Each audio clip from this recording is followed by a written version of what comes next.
Subcultural, el podcast que conecta educación, cultura y comunidad.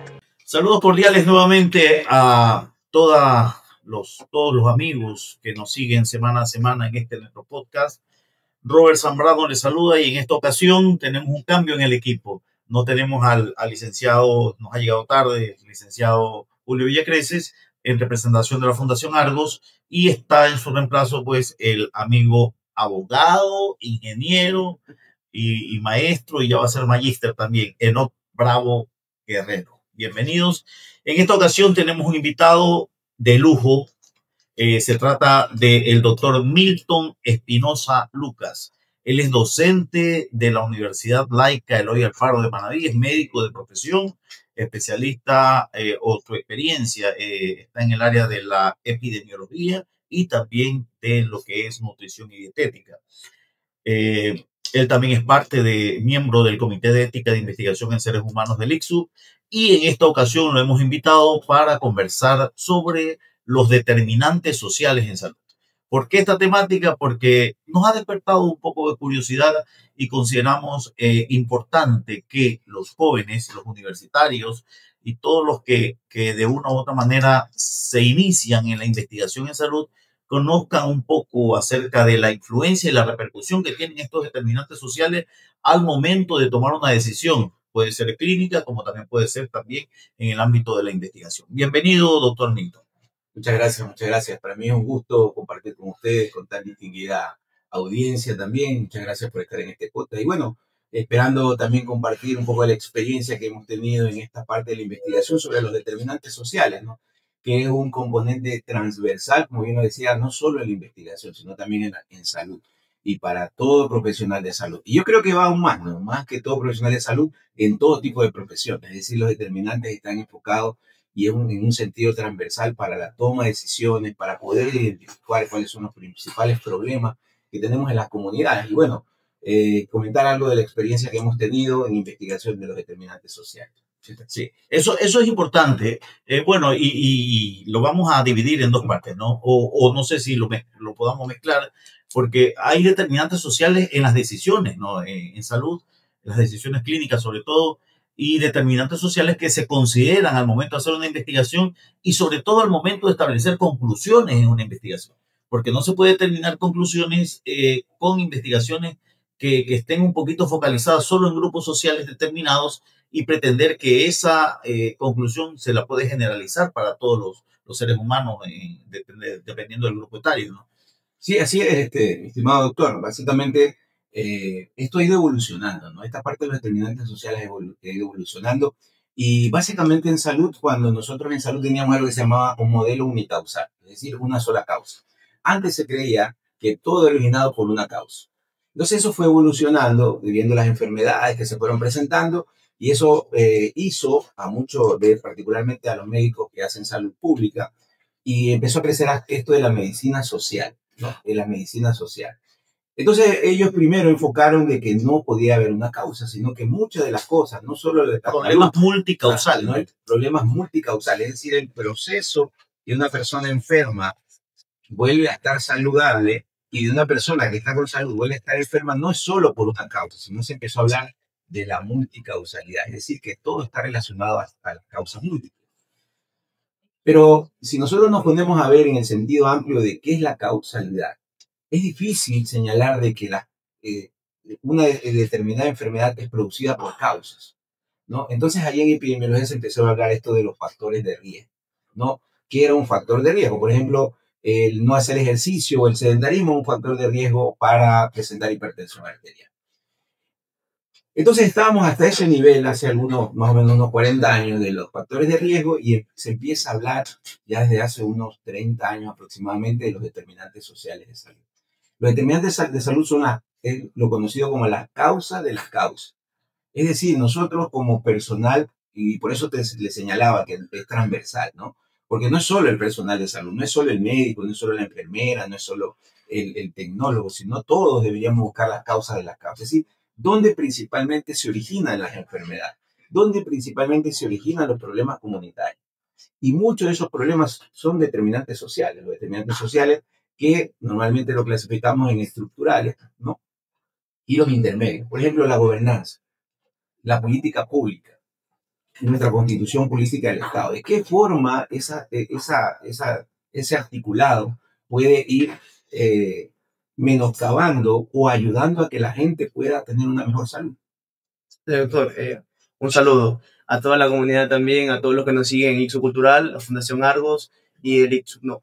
Una pregunta con respecto a las políticas vigentes dentro del Estado. ¿Cuáles cree usted que deben mejorarse? ¿Cuáles son las que están vigentes, que son las idóneas? ¿Y qué reforma debemos hacer? Bueno, relacionado a la Constitución Política del Estado, la Constitución Política del Estado tiene mucho, es muy garantista de derechos, muy garantista. En ocasiones lo que falta es trasladar esa garantía de derechos al día a día. Ejecutarla. Ejecutarla el día a día. Uno de los principales determinantes sociales es, por ejemplo, la pobreza, ¿no? Y la pobreza no va a cambiar por una ley o por un artículo, pero sí por cambio en política pública, en la forma que nosotros hacemos política pública. Estábamos viendo, o se está analizando, de qué sirve, por ejemplo, a un médico o al personal de enfermería tratar a un paciente o a una persona si nuevamente esa persona va a la comunidad, que es la comunidad lo que lo ha hecho enfermar, ¿no? Por ejemplo, el ambiente, ¿no? Cómo el ambiente contaminado, ahorita que se está hablando de esto de los microplásticos, ¿no? A nivel mundial se habla de los microplásticos, cómo un efecto que nosotros podemos tener en el ambiente puede afectar a la salud de esa persona. Entonces, por lo general, ¿qué hacemos el personal de salud? Le damos medicina, le damos medicamentos, lo tratamos, le hablamos al paciente, hacemos formación, pero ese paciente no va a esa comunidad o a ese sitio donde fue que lo enfermó. Hablamos de los espacios, ¿no? De los espacios, de la historia, de la cultura, que realmente es la cultura muchas veces que hace que la gente esté enfermando y no pueda salir. Y en ese espacio de la cultura, doctor, disculpe que lo interrumpa, el hábito alimenticio tiene mucho que ver. Y eso es claro, porque nosotros, en ese sentido, nosotros le decimos al paciente, bueno, tienes que cambiar tu estilo de vida. ¿Ya? Y el paciente, y mucha gente, si nosotros podemos hacer una encuesta y decimos, ¿qué es cambio de estilo de vida? La gente te va a decir, es hacer ejercicio. Es comer menos carbohidratos. ¿Y aquí en Manaví cuáles serán los carbohidratos que nos afectan? Es comer menos, por ejemplo, comer menos arroz, menos plátano, o sea, tener una dieta más balanceada. Y nosotros le decimos, tiene que hacer eso. Pero ¿por qué el paciente no lo cambia? Porque es la alimentación que él tiene en el día a día, es un factor cultural histórico, ¿no? La historia, los abuelos, los tatarabuelos comían ese tipo. ¿Y cómo la gente puede dejar de comer? No es difícil que la deje de comer, porque él ha aprendido a hacer ese tipo de comida. Estábamos viendo el bolón. ¿A quién no le gusta comer su bolón? ¿Y por qué nos gusta comer bolón? Porque nuestros ancestros lo comían, ¿no? Nuestros ancestros comían su bolón y luego... Y ahora un concurso. Y está como el concurso de bolón. Del desayuno. Sí, como el desayuno. Que también trajo el para ver qué tan balanceado. Entonces, es un fenómeno cultural. Si nosotros decimos, bueno, acá en Manaví, ¿a qué se debe tanta diabetes, por ejemplo? ¿A qué se debe tanta? ¿Cuál será el factor? Entonces, nuestros ancestros, anteriormente, ¿qué era lo que hacían? Imagínense el Manaví de aquí a 100 años anterior. ¿Cómo era la vida del manavita? La vida del manavita era ir al campo. Era ir al campo, ir a trabajar, salir, caminar, no habían carros, no habían puestos de comida en cada esquina como hay ahorita. Entonces él caminaba. Probablemente comía igual o más de lo que nosotros comemos ahorita. Pero ese cambio, ese tipo de calorías que el paciente, la persona o nuestro ancestro las quemaba las calorías, hacía que probara un balance entre lo que él comía y las calorías que él quemaba. Pero ahorita no está pasando eso. ¿Cómo es la vida del manavita actual? Muchas veces una vida sedentaria, tiene carro, encontramos un puesto de comida en cada esquina y a veces una comida sin mucho balance nutricional. Y eso es lo que comemos, ¿no? Entonces, ese tipo de cultura a la que nosotros nos hemos estado acostumbrados de manera histórica, muchas veces nos ha llevado a esta parte de la diabetes. Y ahora, ¿cómo cambiamos eso? Porque puede ser una de las preguntas. ¿Cómo cambiamos? Bueno, es con cultura también, ¿no? Es con cultura que la gente aprenda a hacer un balance nutricional, balance calórico. Y también, y es algo muy decidor, porque uno dice, antes, ¿cuál era lo que nosotros pensábamos? ¿Cuál es un niño pobre? Si vale el concepto, ¿no? O sea, que hay muchos que no pueden estar de acuerdo con este término, pero un niño pobre, no se lo imagina, un niño desnutrido, un niño que no comía bien, un niño que era con múltiples parásitos. Uno se lo imaginaba así. Ahorita ya no. Ahorita el niño pobre es un niño obeso. ¿no? ¿Por qué? Porque durante el transcurso, y eso también tiene que ver Pero con multinacional. obeso a ver, ahí sí me gustaría que nos dé una definición, porque no tanto la obesidad proporcional, sino que vemos niños que tienen, por ejemplo, el vientre abultado y las piernas, las extremidades delgadas. Entonces, ¿podría considerarse eso obeso? No, de hecho... Porque es que el tema es que la obesidad, o sea, el cálculo que se hace para los indicadores allí es la media de la multiplicación de o sea, el índice de masa corporal, peso y talla, y eso puede determinar que no haya una proporcionalidad. Entonces, ahí no es tanto que sea obeso, sino que más bien ya tienen una genética distinta o una enfermedad distinta. Sí, de hecho, cuando se ve un niño de ese tipo, uno lo primero que piensa es que ese niño tiene parasitosis con el flaco, desnutrido, con un abdomen abultado. No es muy común ahora ver muchas parasitosis con ese tipo de niños. Ahorita, de los estudios que se han hecho, bueno, no acá en Manabí, pero sí se ha podido determinar que la malnutrición no es solo dejar de comer, es no comer bien. Es no comer bien. En ese sentido, los niños nuestros, los niños de ahora, y sobre todo los de escasos recursos, pero también el niño que tiene menos cultura, por ejemplo, tiene los padres que tienen menos educación, los niños no tienden a saber comer. Entonces, ¿qué comen ellos? Comen hamburguesas, comen chitos, toman cachitos, ese tipo de cosas, y eso lo tiende a malnutrir menos. Entonces sí se ha visto ese cambio sobre todo en la educación, ¿no? Sobre todo en la educación. Los niños ahora comen, los niños más que vienen de familias con mejor educación, tienden a comer más balanceado, a diferencia de los niños que vienen de familias con menor educación, y esos son determinantes sociales. La educación es un determinante social. Entonces, esos niños que tienen menos educación tienden a tener una digresión en la malnutrición, ¿no? Pueden comer lo que exista o lo que haya, pueden comer más carbohidratos, tienden a comer más plátano, tienen que comer más arroz, tienden a juntar muchos carbohidratos, por ejemplo, el arroz, el tallarín y el plátano, ¿no? Entonces, como tienen menor educación, tiende a haber eso. Y eso es lo que se está viendo actualmente. Ahora, normalmente en nutrición lo que uno hace es medir el peso, talla, pero también mide la composición corporal del niño, ¿no? Es un balance que normalmente se hace entre la grasa, el músculo, entre el hueso. Eso se llama composición corporal. Uno mide la composición corporal para ir descartando esa parte que usted decía, doctor. Y aquí en Manabí, la composición corporal, ¿cuál es la que tiene mayor tendencia? O sea, no en esa parte, y también es fundamental de los determinantes sociales y del paciente, que el paciente es individualizado, ¿no? Hablamos de la medicina individualizada, ¿no? La medicina, y en ese sentido tenemos que ver cuál es lo que le conviene, ¿no? Porque nosotros vamos a ver la composición corporal de un fisicoculturista. Él va a tener mayor masa magra, mayor músculo, ¿no? Mayor cantidad de proteínas dentro de su organismo, en detrimento de la grasa, ¿no? Entonces hay un balance que normalmente se hace en dependencia de las necesidades que tenemos en el organismo diariamente. No es lo mismo la composición corporal de un niño, de un adulto, de alguien que haga ejercicio, de un deportista de élite, y también no es lo mismo con una persona, quizás con nosotros que tenemos una vida sedentaria, ¿no? La composición corporal hay unas medias que se hacen mediante un estudio, ¿no? Entonces va en dependencia de nuestra necesidad diaria, ¿no? Y en este sentido, del enfoque de determinantes sociales, ¿por qué comemos eso? ¿Por qué la gente come, por ejemplo, te ponía el ejemplo de los cachitos, de los chitos? ¿Por qué come eso? ¿Ustedes no creen que eso se debe también al marketing publicitario? Claro, definitivamente. Entonces, nosotros nos meten por los ojos Coca-Cola, por ejemplo. Coca-Cola, bueno, ahorita ha disminuido un poco eso, pero la Coca-Cola, yo recuerdo que cuando era niño adolescente, o sea, la propaganda ha disminuido porque yo pienso que ya está posicionada. O sea, ya es una adicción que ya no necesita propaganda. Y el Coca-Cola lo encontramos en todas ladas. En toda tienda, y en toda fiesta encontramos Coca-Cola. Pero son pero eso también es parte del determinante social. El hecho de que no son las multinacionales lo que nos dicen lo que nosotros tenemos que comer, ¿no?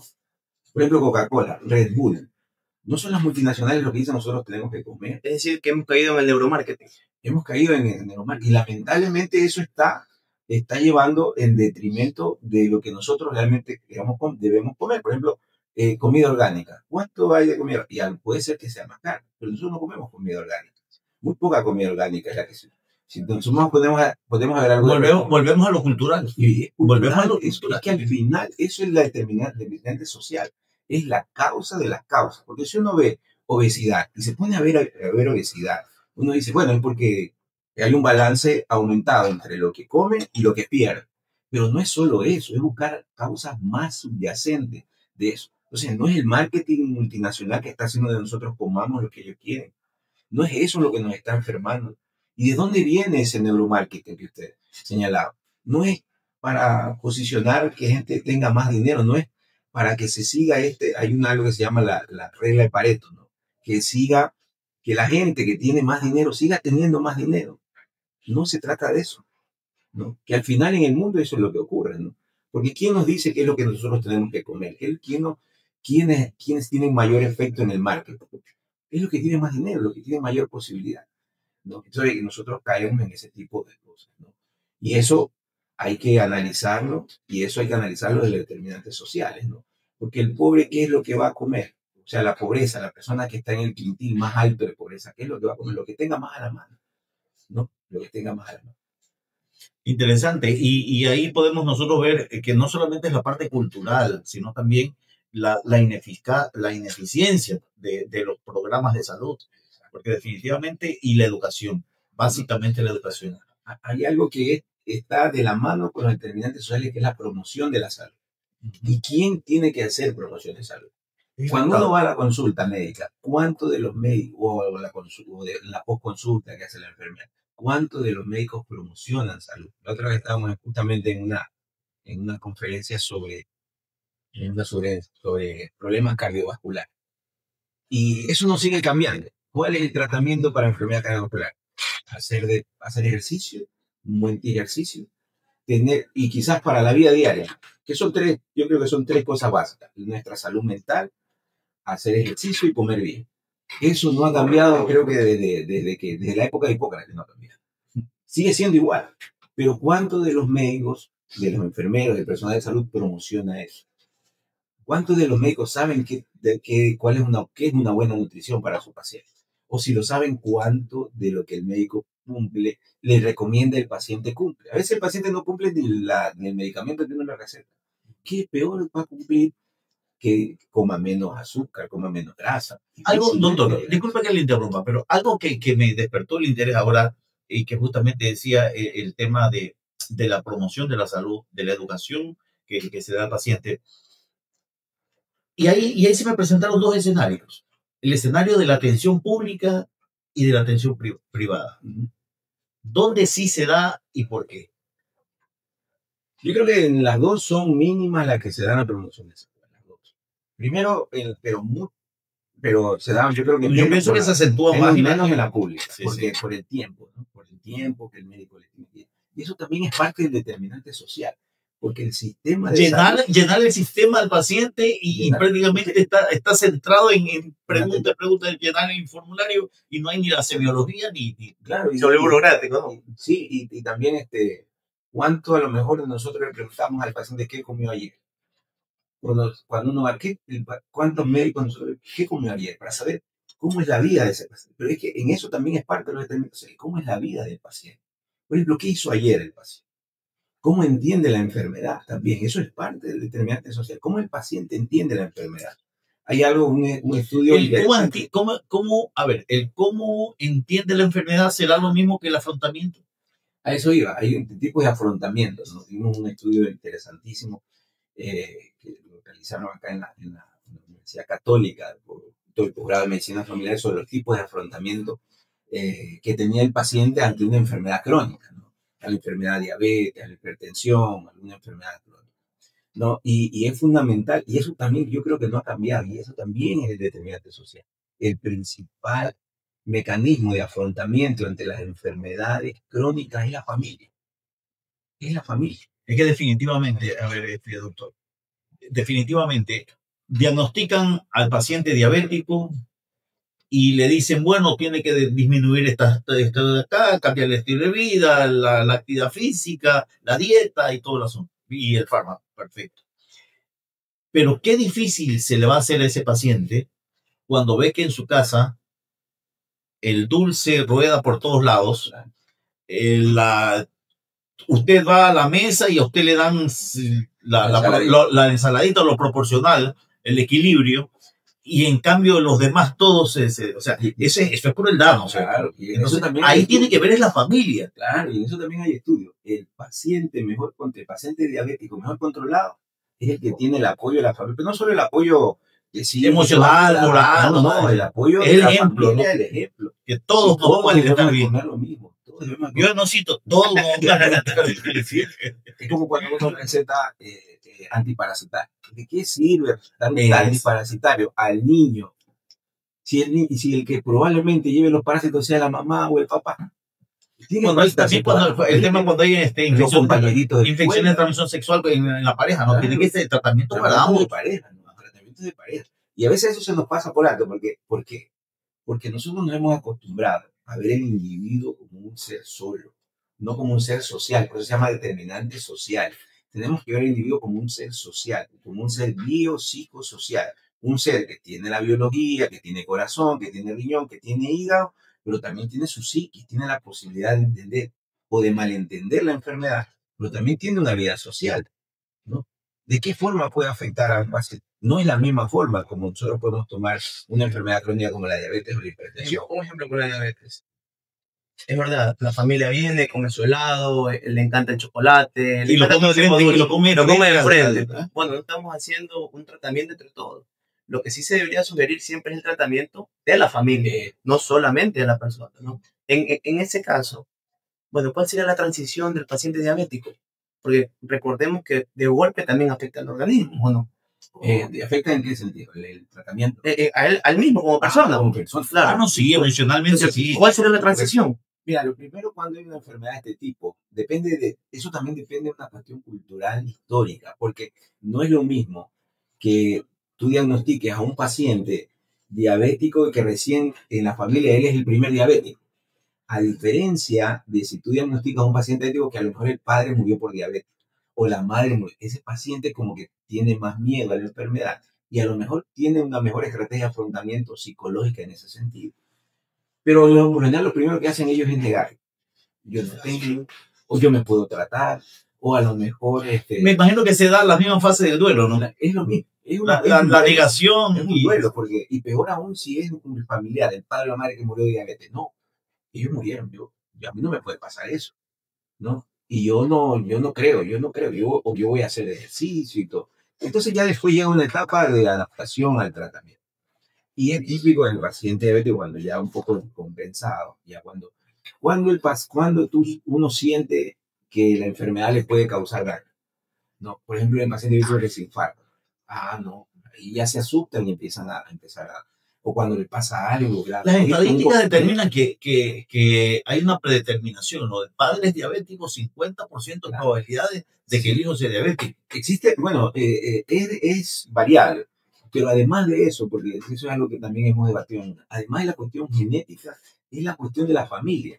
Yo antes les decía, lo que come el padre, las costumbres del padre, las costumbres de alimentación de los padres, se trasladan a los hijos. Y los hijos, por ejemplo, uno recuerda y dice, mi madre me daba ese caldito con papa, tallarín y arroz. Y uno ya tiene eso. Entonces, a veces es la genética, pero hay dos cosas que determinan eso.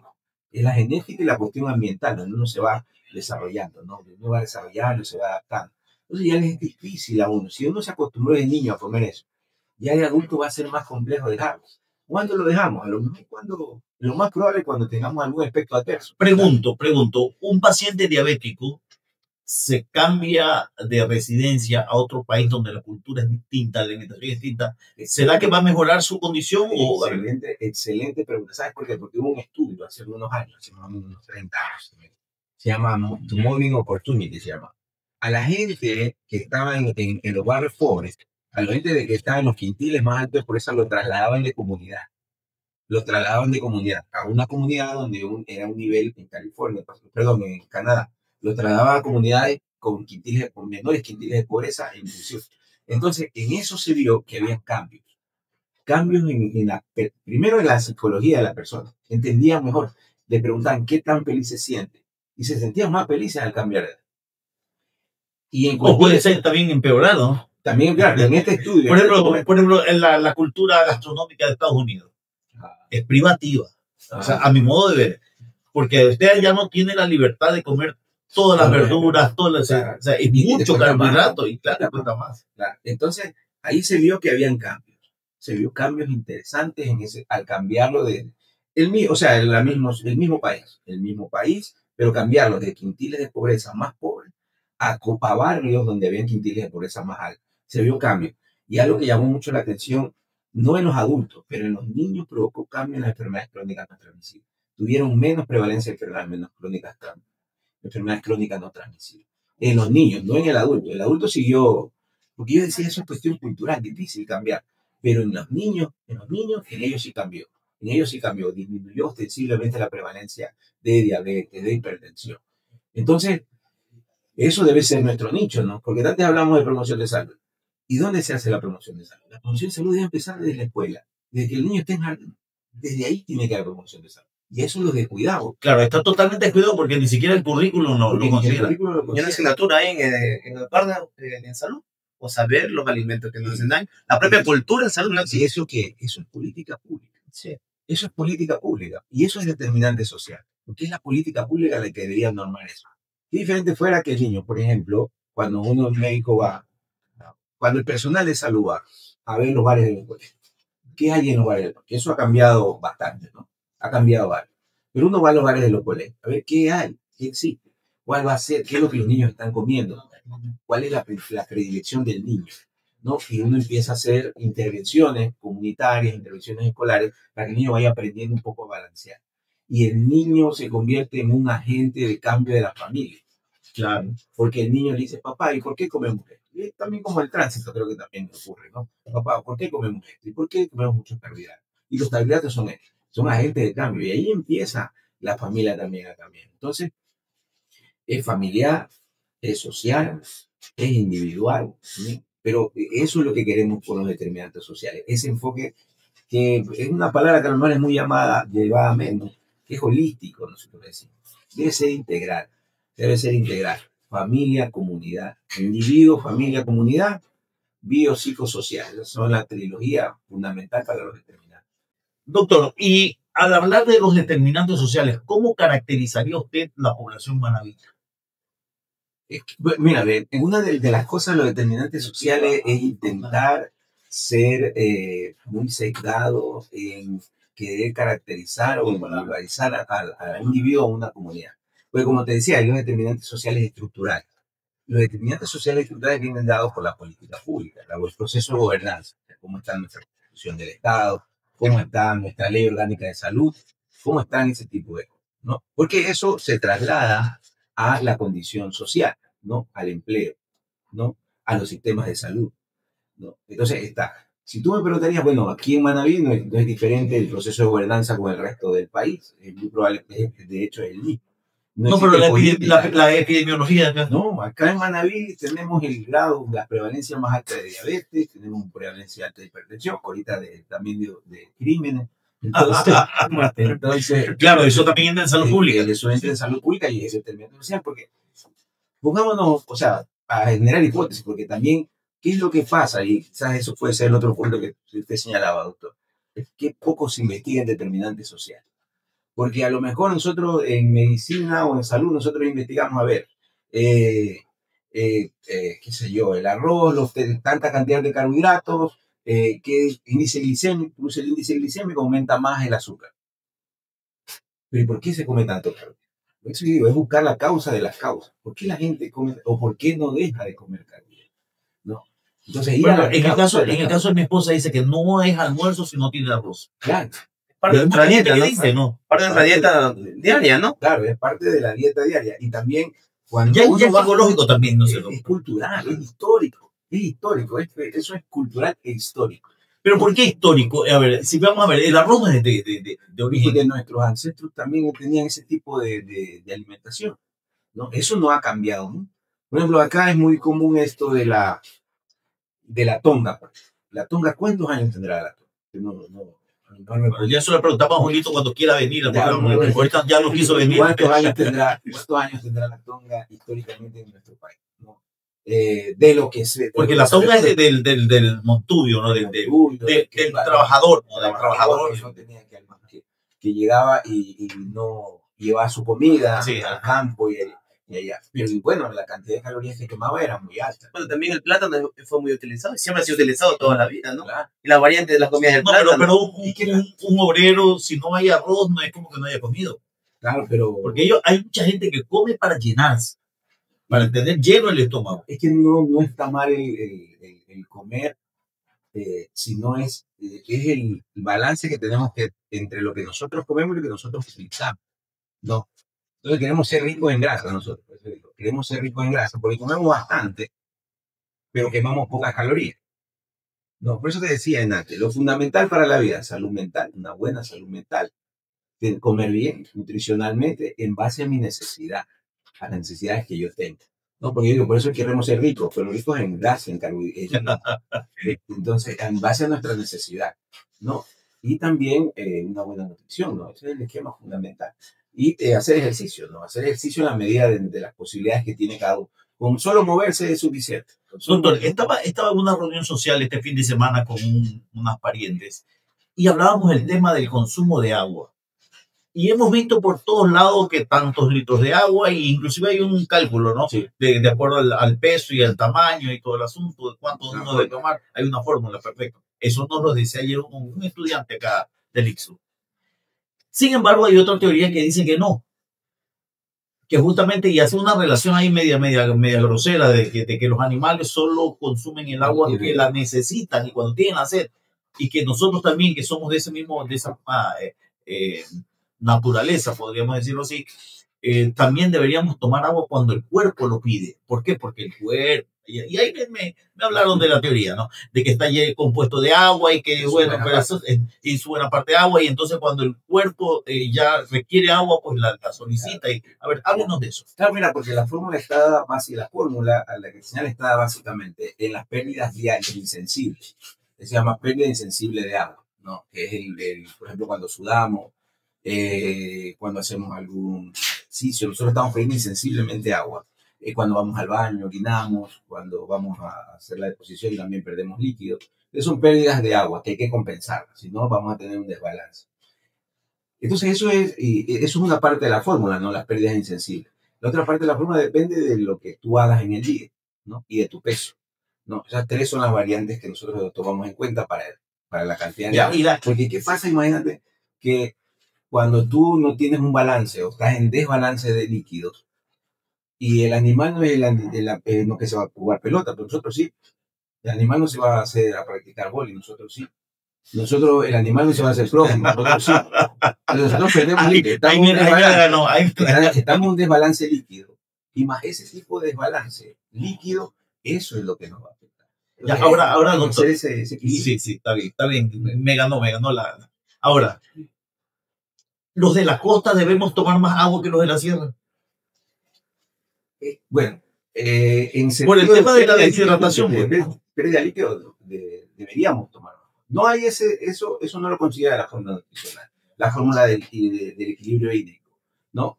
Pero si nos ponemos a analizar, es probable que sí, y en épocas de invierno deberíamos tomar más líquido que antes, ¿no?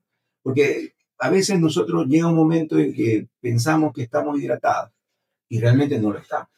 Por ejemplo, hay personas o pacientes que se van y dicen, bueno, yo me fui a caminar y me acalambré. Es porque no había un equilibrio hídrico suficiente. Y eso los pacientes se preparan. Los deportistas de élite, por ejemplo, ellos tienen que tomar mucha más agua antes de la competición de lo que normalmente toman, ¿no? Para que haya ese equilibrio hídrico. Entonces, el agua es un componente fundamental de nosotros. Por ejemplo, cuando el paciente tiene marea, tenemos que tomar más agua. ¿No? Más hidratación, tenemos que hidratarnos mejor, ¿no? Cuando el individuo se toma su cerveza, por ejemplo, consume alcohol, el animal, por ejemplo, tampoco no consume alcohol, pero nosotros sí, el individuo sí. No consume dulces, y el dulce es no se come su asado o su carnecita con bastante sal, ¿no? Porque ¿qué es lo que pasa cuando comen mucha sal?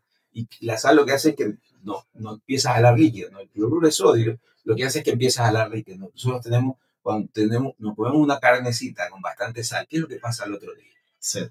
Tenemos sed bastante, ¿no? Empezamos con bastante sed, porque el cloruro de sodio, que es el componente de la sal, ese jala sal, es hermano de la sal, entonces la quiere empezar a jalar. Entonces, por eso es que nos da sed. Entonces, es fundamental, en ese sí, individualizar a la persona, individualizar en sus requerimientos de líquidos, ¿no? Porque a veces, cuando uno hace ejercicio, pierde líquido y pierde otro tipo de electrolitos, sodio, potasio, y eso también hay que irlo compensando de alguna forma, ¿no? Si no van a haber los calambres, los problemas que nosotros tenemos. A lo mejor si fuéramos como los animales, o sea, tendríamos una vida solo para cazar en ese momento y todo eso, a lo mejor no tendríamos necesidad de tener ese tipo de compensación de líquidos como nosotros lo tenemos. Nuestra vida es un poco más compleja. Interesante, interesante. Para concluir, amigo Enot, ¿alguna pregunta? Sí, claro, las recomendaciones que usted le daría a la comunidad portuguesense, manavita, de los cambios que debemos hacer y qué es lo que usted sugiere como especialista. Básicamente, bueno, y perdone que sea repetitivo en esto, ¿no? Salud mental. O sea, es importante tener una buena... Dormir bien, por ejemplo.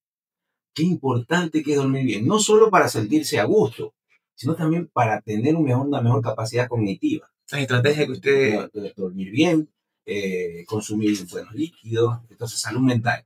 Tener una buena nutrición que sea balanceada, ¿no? Si tiene una enfermedad crónica, acudir normalmente al médico, no automedicarse, que es otro problema. Hay un estudio interesantísimo sobre la automedicación. ¿Por qué la gente se automedica? En lo relacionado a determinantes sociales, ¿no? Y salud mental, nutrición y una buena alimentación. Salud mental, nutrición y también hacer ejercicio. No, eso es fundamental. Dormir bien, comer bien.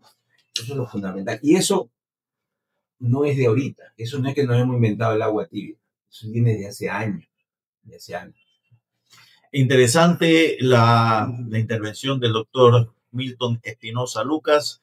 Ha sido una tarde bastante ilustrativa, hemos aprendido y aspiramos también que el público, nuestra audiencia también salga satisfecha. Cualquier pregunta, cualquier inquietud, pues ahí en las redes sociales, en los comentarios, nos gustaría conocer para futuros temas. Es importante que nuestra audiencia nos sugiera también temas importantes que nosotros podamos abordar en nuestro podcast. Muchas gracias, doctor Milton. Muchas gracias, amigo Enot. A la distancia, muchas gracias a nuestro amigo Julio, que hoy se dio de vacaciones, pero que siempre ha estado con nosotros en todos los podcasts. Fuerte abrazo a todos y nos volveremos a ver la próxima semana. Gracias. ICSU Cultural, el podcast que conecta educación, cultura y comunidad.